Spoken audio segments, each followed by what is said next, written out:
Have you ever repeated the name of Amitabha Buddha thousands of times and wondered, am I doing it right? Could a single mispronunciation, one tiny syllable, really make that much of a difference? Welcome back, dear friends, to the place where devotion meets precision, and where even the smallest details of practice carry profound consequences. Today, we are going to uncover something that might completely change how you chant. Are you truly invoking the power of Amitabha name, or unknowingly calling something else? To the casual observer, chanting might seem like a simple matter of repetition. Say the name, focus the mind, and gather merit. And yes, at its core, Pure Land practice is built on that very simplicity. But simplicity does not mean sloppiness. And the name of Amitabha Buddha is not a casual sound, it is the vessel of infinite force, the bridge to the Pure Land, and the embodiment of all compassion. In the sacred texts, Amitabha name is described as carrying the full weight of his vows.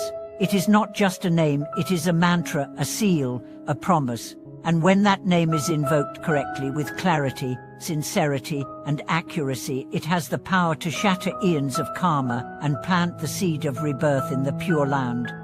But here's the challenge. Languages change. Dialects distort. Local accents interfere. And sometimes, we pick up habits or pronunciations without even realizing that they deviate from the original. One master once said, "You may chant 10,000 times, but if you change the name into something else, it's not 10,000 mantras, it's 10,000 mistakes." This is not a judgment, it's a reminder of reverence. Would you call your best friend by the wrong name again and again? Would you mispronounce your teacher's name without care? Then how much more careful should we be when invoking the name of the Buddha? Take for example the phrase, Namo Amitabha. Each syllable carries power. Namo is not just a greeting, it's a surrender. It means I take refuge in, or I pay homage to. To say it with awareness is to bow with your whole being. Amitabha refers specifically to Amitabha Buddha, the Buddha of infinite light and infinite life. Now imagine altering that. Imagine saying Amitabha, or Tomidofo, or Pomfiufo. It may seem trivial, but in spiritual resonance, it's like tuning an instrument slightly off. The song might still play, but the harmony is lost. Worse, the vibration might not reach the intended target. You might ask, does the Buddha really care about pronunciation? Isn't intention more important? Yes and no. The Buddha's compassion is boundless. But the efficacy of the practice lies not just in intention, but also in precision. Think of it this way: if you dial a phone number with one digit wrong, you don't treat your friend, no matter how much you love them. Similarly, when invoking a mantra or sacred name, the frequency must match. This is why in traditional teachings, great emphasis is placed on receiving the correct pronunciation from a qualified teacher. It is not elitism, it is respect for the sacred sound current. The syllables of the Buddha's name are not random, they are tuned to the structure of the cosmos. To chant them with care is to step into the resonance of awakening. Master Yin Guang once said, "Chanting the name is not merely sound, it is spirit taking flight. And a bird with a broken wing cannot fly." There's a story of a young devotee who chanted for years but felt no connection, no signs, no progress.